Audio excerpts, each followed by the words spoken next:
అదే RTV app వార్తల్ని క్షణాల్లో చదివే అవకాశం ఉంటుంది. ఒక న్యూస్ పేపర్, ఒక టెలివిజన్ ఛానల్ మీ చేతుల్లో ఎప్పుడూ ఉంటాయి. మరి ఆమె ఫ్రస్ట్రేషన్ లెవెల్ చూస్తూ ఉంటే తారాస్థాయికి చేరుకున్నట్టుగా నాకైతే అనిపిస్తూ ఉంది. ఇవన్నీ కూడా చూస్తుంటే నాకైతే అనుమానం కలుగుతూ ఉంది. ఆమె మానసిక స్థితి బాగుందా లేదా అని చెప్పి నాకైతే అనుమానం కలుగుతూ ఉంది. మరి అన్ని అసత్యాలు, ఎందుకంటే వాళ్ళ అధినాయకుడు కూడా నారా చంద్రబాబు నాయుడు గారు కూడా మీరందరూ కూడా చూసింటారు. ఆయన మాట్లాడినప్పుడల్లా ఒక్కటంటే ఒక్కటి కూడా నిజం ఉండదు. ఎందుకయ్యా అని చూస్తే ఆయనకు ఒక మునీశ్వరి శాపం ఉందంట చంద్రబాబు నాయుడు గారికి. ఎప్పుడైతే ఆయన నిజం మాట్లాడతాడో మరుక్షణమే అతని తలకాయి 1000 ముక్కలు అవుతుందంట. మరి అందుకు ఆయన ఎప్పుడు కూడా నిజం మాట్లాడు. మరి ఇవాళ మన ఎమ్మెల్యే గారు కూడా అధినాయకుడిని అనుసరిస్తూ మరి ఇవాళ నాకు కూడా అనుమానం కలుగుతుంది. మరి మన ఎమ్మెల్యే గారికి కూడా ఎక్కడైనా ఏదైనా మునీశ్వరుని శాపం ఏమైనా ఉందా అని చెప్పి నాకైతే అనుమానం కలుగుతూ ఉంది. ఎందుకంటే ఒక్కటంటే ఒక్కటి కూడా నిజం మాట్లాడిన పరిస్థితి లేదు. ఈరోజు గర్వంగా చెప్పగలము, కాలర్ ఎగరేసుకొని చెప్పగలం. గత 5 ఏళ్ల కాలంలో మేము చేసిన అభివృద్ధి, 5 సంవత్సరాల కాలంలో వందల కోట్ల రూపాయలు నిధులు తీసుకొచ్చి ఈ కడప నగరాన్ని అభివృద్ధి పదంలోకి ముందుకు తీసుకెళ్లడం జరిగింది. ప్రతి డివిజన్లో కూడా, కడప నగరంలో 50 డివిజన్లు ఉన్నాయి. ప్రతి డివిజన్లో కూడా కోట్లాది రూపాయలతో మరి ఆ డివిజన్లో ఉండే ప్రజలకు మరి ఏదైతే మౌలిక సదుపాయాలు కల్పించగలిగాం, సీసీ రోడ్లు అయితేమి, సీసీ డ్రైన్లు అయితేమి, మరి అదేవిధంగా అనేక ఓవర్ హెడ్ ట్యాంక్స్ని కూడా కడప నగరంలో మరి నిర్మాణం చేశాం. నేను ఒకటే మన ఎమ్మెల్యే గారికి నేను సూటిగా ప్రశ్నిస్తున్నాను. అనేక సందర్భాల్లో మీరు కూడా సాక్షులు, మీరు కూడా ప్రత్యేక సాక్షులు. ప్రతి నా ప్రెస్ మీట్లో కూడా నేను ఎమ్మెల్యే గారికి సవాలు విసురుస్తూనే ఉన్నాను. అభివృద్ధి మీద మాట్లాడండి. మీరు ఈ 1.5 సంవత్సరాల కాలంలో మేము గత 5 ఏళ్ల కాలంలో ఏం చేశామని చెప్పి ఈరోజు శ్వేతపత్రం చెప్పి విడుదల కూడా చేశాం. ప్రతి సందర్భంలో కూడా చెప్తూనే ఉన్నాం. మరి మీరు ఈ 1.5 సంవత్సరం కాలంలో మీరు ఏం నిధులు తీసుకొచ్చారు ఈ కడప నగరానికి, మీరు ఏం అభివృద్ధి చేశారో చెప్పమంటే దానికి సమాధానం ఉండదు. వాళ్ళు చెప్పుకునేది ఏంటంటే బుగ్గవంకలో చెట్లు పెరికాం. బుగ్గవంకలో చెట్లు పెరికాం. ఎంత యాదానికి ఎంత ఖర్చు పెట్టారు అంటే 3,60,00,000 రూపాయలు ఖర్చు పెట్టి బుగ్గవంకలో చెట్లు పెరికారంట. ఇది అభివృద్ధి వాళ్ళు చేసింది 1.5 సంవత్సరాల కాలంలో. ఈరోజు చూస్తే మళ్ళీ ఈరోజు 4 నెలలు అయింది. 4 నెలలు మళ్ళీ యథాతథ స్థితి ఉంది. ఈరోజు బుగ్గవంకలో మళ్ళీ ఏం చేస్తారంటే మళ్ళీ చెట్టు పెరికే దానికోసం మళ్ళీ 3 కోట్ల రూపాయలు. అంటే బుగ్గవంకని మరి ఈరోజు మన ఎమ్మెల్యే గారు ఒక ఏటీఎం కార్డుగా వాడుకుంటున్నారు. చేసింది ఏంటయ్యా అంటే అభివృద్ధి మీద ధ్యాస లేదు. ఈ ప్రాంత ప్రజలు వాళ్ళు ఏదైతే ఇబ్బందులు పడుతున్నారో మరి వాళ్ళ ఇబ్బందులను దూరం చేయాలని ధ్యాస లేదు. కానీ చేసింది ఏంటంటే ఈ కడప నగరానికి ప్రథమ పౌరుడు మేయర్ గారి మీద ఇంటి మీద చెత్త వేసి చెత్త రాజకీయాలు తీసుకొచ్చారు ఈ కడప నగరం. ఎప్పుడు లేని సంస్కృతి, చెత్త సంస్కృతిని తీసుకొచ్చారు. మరి అదే కాకుండా ఈరోజు మీరు చేసింది ఏంటి? ఒక బ్యాచ్ని తయారు చేశారు. ఏంటి ఆ బ్యాచ్ అంటే దండుపాలెం బ్యాచ్ని తయారు చేశారు. ఆ దండుపాలెం బ్యాచ్ ఏం చేస్తున్నారంటే ఈ కడప నగరాన్ని పంచుకున్నారు. ఈ ఏరియా నాది, ఈ ఏరియా నాది అని చెప్పి కడప నగరాన్ని పంచుకొని మరి ఈరోజు వాటాలు వేసుకొని మరి ఆ ప్రాంత ప్రజలకు భయభ్రాంతులకు గురి చేసి మరి వాళ్ళని ఇబ్బంది పెట్టి మరి ఇతర పార్టీల నాయకులకు ఇబ్బంది పెట్టి వాళ్ళ పబ్బం గడుపుకుంటున్నారు ఈ దండుపాలెం బ్యాచ్. మరి మొన్న సమావేశంలో మన ఎమ్మెల్యే గారు మాట్లాడుతూ నన్ను లక్షల దావత్లకు వెళ్ళానని చెప్పి మాట్లాడడం జరిగింది. నిజంగా దావత్ అంటే అర్థం కూడా తెలియని ఏం చెప్పాలో మీరే నిర్ణయించుకోండి. దావత్ అంటే అర్థం కూడా తెలియని వాళ్ళు ఈరోజు మాట్లాడుతున్నారు. మరి ఇవాళ నేను కూడా గర్వపడుతున్నాను. ఇన్ని లక్షల మంది దావత్ అంటే ఆహ్వానం. ఇన్ని లక్షల మంది నన్ను వాళ్ళ కుటుంబ సభ్యుల్లో ఒక్కరిగా భావించడం వల్లనే ఇన్ని లక్షల మంది నన్ను ఆహ్వానించారు కదా. ఖచ్చితంగా పాలు పంచుకుంటాను. ఎవరు ఎన్ని మాటలన్నా, ఎందరూ ఎంత వ్యంగ్యంగా మాట్లాడినా నేది నా సంస్కృతి. మరి ఎందుకో మన ఎమ్మెల్యే గారికి కడుపు మంట, ఎందుకో ఇప్పుడు ఎవరు కూడా వాళ్ళు ఆహ్వానించడం లేదేమో, ఆమెను పిలవడం లేదేమో.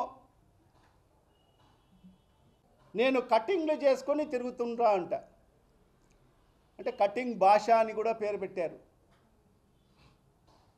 నిజంగా ఎవరైనా ఒక మంచి కార్యక్రమం చేసేటప్పుడు ఎవరిని ఆహ్వానిస్తారండి? హస్తవాసి, ఎవరి హస్తవాసి బాగుంటే వాళ్ళని ఆహ్వానిస్తారు. ఇన్ని లక్షల మంది నన్ను పిలిచారంటే నా హస్తవాసి బాగుంది కాబట్టే అంతమంది నన్ను ఆహ్వానించడం జరిగింది. మరి వాళ్ళు శుభకార్యాలు, మరి వాళ్ళ ఏదైతే ప్రారంభోత్సవాలు కూడా మరి చేసుకోవడం జరిగింది. మంచి హస్తవాసి కాబట్టే మరి ఇవాళ ప్రతి ఒక్కరు నన్ను ఆహ్వానించడం జరుగుతుంది. మరి అదే కాకుండా మొన్న టీడీపీ జిల్లా అధ్యక్షుడు మాట్లాడుతూ నేనంట శవాల మీద చిల్లర ఏరుకునేవాడిని అంట.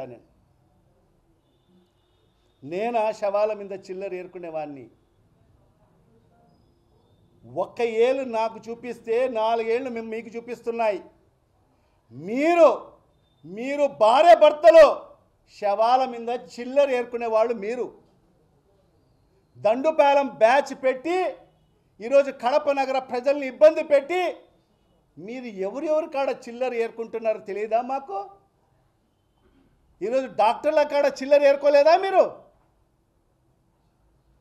డాక్టర్ల కాడ చిల్లర ఏరుకోలేదా? ఫార్మసిస్ట్ల కాడ చిల్లర ఏరుకోలేదా?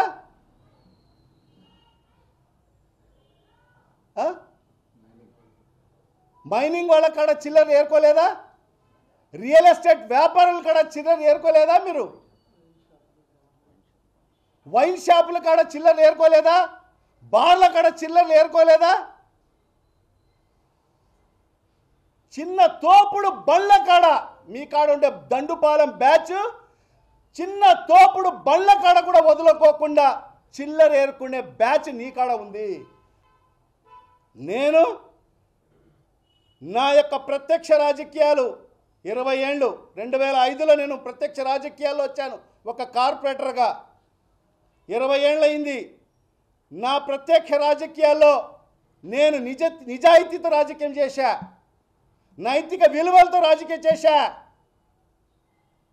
2009లో నాకు టికెట్ వస్తుందని చెప్పి నేను ఆశించా, కానీ నాకు రాకపోతే చాలామంది వచ్చారు మీ పార్టీకి సంబంధించిన వాళ్ళు, మేము టికెట్ ఇస్తామని చెప్పి. నేను ససేమిరా నేను ఒప్పుకోలేదు. నేను నమ్ముకున్న పార్టీ ఒకటే, ఆనాడు వైఎస్ఆర్, నేడు వైఎస్ జగన్. మరి 2014లో మొదటిసారి ఎమ్మెల్యే అయ్యా. మేము ప్రతిపక్షంలో ఉన్నాం, అధికారంలో తెలుగుదేశం పార్టీ అధికారంలోకి వచ్చింది. మీ తెలుగుదేశం పార్టీ ఎంతమంది నాయకులు నా కాడికి వచ్చారు? ఎంత కావాలంటే బ్లాంక్ చెక్ ఇస్తాను, ఎంత రాసుకుంటావో రాసుకో. నీ కోసమే మంత్రి పదవి ఖాళీ పెట్టాడు మా ముఖ్యమంత్రి. నేను ఒకటే మాట చెప్పా, 2014లో కాదు కదా, 2019లో దేవుడు రాసింటే నేను ఖచ్చితంగా మంత్రి అవుతా అని చెప్పి వాళ్ళకందరికీ కూడా చెప్పా. నేను ఆ రోజు కూడా నమ్ముకున్నది ఒకటే, వైఎస్ఆర్ కాంగ్రెస్ పార్టీ, ఒకే నాయకుడు జగన్మోహన్ రెడ్డి గారిని నమ్ముకొని రాజకీయాలు చేశా. నీలాగా ఏ గాలికి ఏ ఎండకు ఆ గొడుగు పట్టిన దాఖలాలు లేవు. అదే మా నాయకుడు నా నిజాయితీని గుర్తించి 2019లో అధికారంలోకి వచ్చిన తర్వాత నా ఊహకు అందినటువంటి పదవి నాకు కట్టబెట్టాడు. ఈ రాష్ట్రానికి ఉప ముఖ్యమంత్రి నేను కలలో కూడా ఊహించలేదు. అలాంటి పదవి నన్ను కట్టబెట్టాడు నా నిజాయితీని గుర్తించి. అది నా రాజకీయం. ఇంకొక విషయం, మన కడప ఎమ్మెల్యే గారు మాట్లాడుతూ 200 మందితో కాదు కదా 2000 మందితో రా అని చెప్పి మాట్లాడడం జరిగింది. ఎస్, ఇప్పుడు చెప్తున్నా నా వైఎస్ఆర్ కాంగ్రెస్ పార్టీ కార్యకర్తకు ఎక్కడైనా అన్యాయం జరిగినా అక్కడ అంజద్ బాషా అనేవాడు ఉంటాడు. అవసరమైతే 200 మంది కాదు కదా 2000 మందితో వస్తాడు. నా సర్వస్వం నా కార్యకర్తకి ఎక్కడ అన్యాయం జరిగినా ఎక్కడ అవమానం జరిగినా అంజద్ బాషా అక్కడ ఉంటాడు. ఏం చేస్తారు? మహా అంటే కేసు పెడతారు కదా. కేసులకు భయపడే వాళ్ళు ఇక్కడ ఎవరు లేరు. ఎన్ని కేసులు పెట్టుకుంటారో పెట్టుకోండి, ఖచ్చితంగా మాదనేది ఒక రోజు వస్తుంది. ఆ రోజు చూపిస్తాం. బయటికి వచ్చేటప్పుడు నోరు అదుపులో పెట్టుకొని రావాలంట, లేకుంటే నోరు మూసుకొని రావాలి అంట. అమ్మా ఎమ్మెల్యే గారు, ఖచ్చితంగా ఆ రోజులు కూడా దగ్గరలోనే ఉన్నాయి. ఈ కడప నియోజకవర్గ ప్రజలు ఎవరి నోటికి ప్లాస్టర్ వేస్తారో, ఎవరి నోటికి మరి నోరు తెరవకోకుండా కుట్లు వేస్తారో ప్రజలే నిర్ణయిస్తారు. కొన్ని మాటలు మనం చెప్పనటువంటి మాటలు కూడా మన ఎమ్మెల్యే గారు మాట్లాడడం జరిగింది.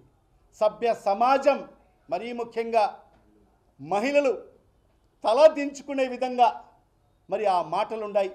దాని గురించి నేను ప్రస్తావించదలుచుకోలేను. ఈ నగరంలో ఉండే మహిళలందరూ కూడా విన్నారు. వాళ్ళే తగిన రీతిలో తగిన సమయంలో మరి వీళ్ళకు బుద్ధి చెప్పే కార్యక్రమం జరుగుతుందని చెప్పి కూడా ఇస్తాను. ఎవరి ప్రభుత్వం ఉందని చెప్పి ఇప్పుడు వాళ్ళు ఆలోచన చేస్తున్నారు.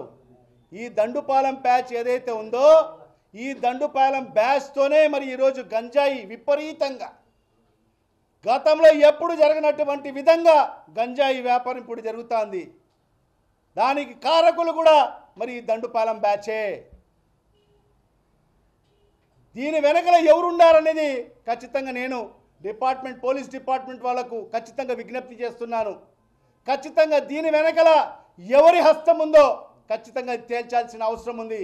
ఎంతటి వారైనా కూడా వాళ్ళను కఠినంగా శిక్షించాల్సిన అవసరం ఎంతైనా ఉంది. ఎందుకంటే ఇవాళ పిల్లల జీవితాలతో ఆడుకుంటున్నారు, చిన్న పిల్లల జీవితాలతో ఆడుకుంటున్నారు. ఎందుకంటే ఇక్కడ డ్రామాలు ఆడేవాళ్ళు ఎక్కువ మంది ఉంటారు. డ్రామాలు ఒక పక్క డ్రామా ఆడుతుంటారు, ఒక పక్క జరిగేదన్నీ కూడా జరుగుతూనే ఉంటాయి. మరి ఇలాంటి డ్రామాలు ఎవరు ఆడుతున్నారో, మరి దీని వెనకాల ఎవరున్నారో ఖచ్చితంగా ఇవాళ నేను ఎస్పీ గారికి నేను పర్సనల్గా రిక్వెస్ట్ చేస్తున్నాను. మరి ఎవరు దీని వెనకాల ఉండారనేది ఖచ్చితంగా దాన్ని వెలికి తీయాలి, మరి వాళ్ళను కఠినంగా శిక్షించాలని చెప్పి కూడా, మరి అదేవిధంగా మన కడప నియోజకవర్గం ఈ ఏదైతే గంజాయి విముక్తి కడప నగరంగా తీర్చిదిద్దాలని చెప్పి కూడా నేను ఎస్పీ గారిని విజ్ఞప్తి చేసుకుంటున్నాను. మరిన్ని వీడియోస్ కోసం ఛానల్ ని సబ్స్క్రైబ్ చేయండి, లేటెస్ట్ అప్డేట్స్ కోసం వాట్సాప్ ఛానల్ ని ఫాలో చేయండి, అండ్ లింక్ డిస్క్రిప్షన్ లో ఉంది.